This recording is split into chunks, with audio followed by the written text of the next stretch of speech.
আসসালামু আলাইকুম বন্ধুরা, সবাই কেমন আছেন? আশা করি সবাই ভালো আছেন। আমরা আল্লাহ তাআলার অশেষ রহমতে সবাই ভালো আছি, আলহামদুলিল্লাহ। তো আজকেও নতুন একটি ভিডিও নিয়ে আপনাদের সামনে হাজির হলাম। তো এই যে আমি নতুন একটি কাজ করতেছি, আর আপনাদের সাথে শেয়ার করব না সেটা কেমন হয়। তো আমি এই যে সামিয়ার আব্বুর ঘরে একটা পাঞ্জাবি বানানো ছিল, আর সেটাতেই কিন্তু কিছু ফুল এঁকে নিচ্ছি পেন্সিল দিয়ে। আর এই ফুলটাতে কি কোনো সেলাইয়ের কাজ হবে না, কিন্তু এটাতে আমি রং করব, তো পেন্টিং করব রং দিয়ে। তো আমি ফোনে দেখেছিলাম এমন করে, সেই হিসাবেই করতেছি। আমি কিন্তু কারোর আঁকানো দেখিনি কোনো দিন, আর নিজেও কখনো করিনি। তো এই প্রথম কিন্তু রং তুলি আমার ধরা, তো সেই হিসাবেই আমি কাজ করতেছি। তো আপনাদের সাথে শেয়ার করছি আমার প্রথম পেন্টিং করার কাজ। যদি ভালো লেগে থাকে তাহলে আমার চ্যানেলটি সাবস্ক্রাইব করে পাশে থাকবেন। তো চলুন দেখা যাক আমার আঁকাআঁকির কাজ কেমন দেখা যায়। তো আমার কিন্তু যারা ভিডিওগুলো দেখেন তারা কিন্তু কম বেশি জানেন যে আমার সেলাই করা খুব শখের জিনিস, আর খুব ভালো লাগে।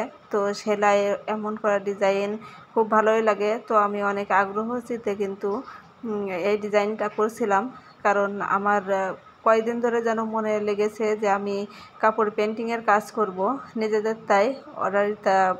তো এখন পারি না ভালো করে অর্ডারিতা না, কিন্তু নিজেদের যেগুলো আছে কম বেশি সেগুলো করব। দুই মেয়ে আমার, সামিয়ার আব্বুর, আমাদের নিজেদেরটাই করব। তো সেই হিসাব করে আমি কিছু রং কিনে নিয়ে এসেছিলাম আর তুলি, আর নিজে ফোনে দেখে এই ডিজাইনগুলো এঁকে মেয়েকে দিয়ে আঁকিয়ে নিয়েছি, আর নিজে রং করতেছি। আমি কিন্তু আঁকাআঁকির দিকতে একটু কাঁচা আছি, কারণ আমি এখন আঁকতে পারি না ভালো করে। যখন আমার মেয়েরা ছোট ছিল, কি ছেলে মেয়েরা হওয়ার আগে কিন্তু আমি তখন সুন্দর সুন্দর ডিজাইন করতে পারতাম, কিন্তু এখন যেন আমার হাত কাঁপে। তো আমার মেয়ে আঁকিয়ে দিয়েছে এগুলো, আর আমি রং করতেছি। তো আমার মেয়ের হাত কিন্তু সুন্দর সোজা হয়। দেখুন আমি এঁকেছি, যেগুলো রং করেছি সেগুলো কিন্তু আমার মেয়ের মতো এত সুন্দর হয়নি। আগে আমি করছিলাম রং, আর এখন আমার মেয়ে করতেছে। তো আমার মেয়েকেও শেখাচ্ছি, কারণ মেয়ে মানুষ ঘরে বসে না থাকে, যদি এসব শেখে তাহলে নিজের কিছুটা উপকারে আসবে। তো এই যে আপনাদের সাথে কথা বলতে বলতে দেখুন ফাইনালি পাঞ্জাবিটা কালার করা শেষ। তো দেখুন তো ডিজাইনটা কেমন লাগছে, আর রংটাও কেমন হয়েছে। আপনারা কমেন্ট করে জানাবেন যে আজকে আমার প্রথম পেন্টিংয়ের কাজটা কেমন লাগলো আপনাদের কাছে। তো আমার কিন্তু খুবই ভালো লাগতেছে, কারণ এটাতে কিন্তু তেমন শক্ত হয়নি, আর পরে আয়রন করতে হবে।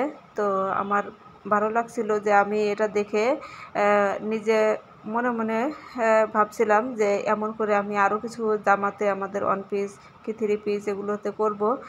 তো আজকের ভিডিওটি এই পর্যন্তই। সবাইকে ধন্যবাদ জানিয়ে এখানে শেষ করছি। আল্লাহ হাফেজ।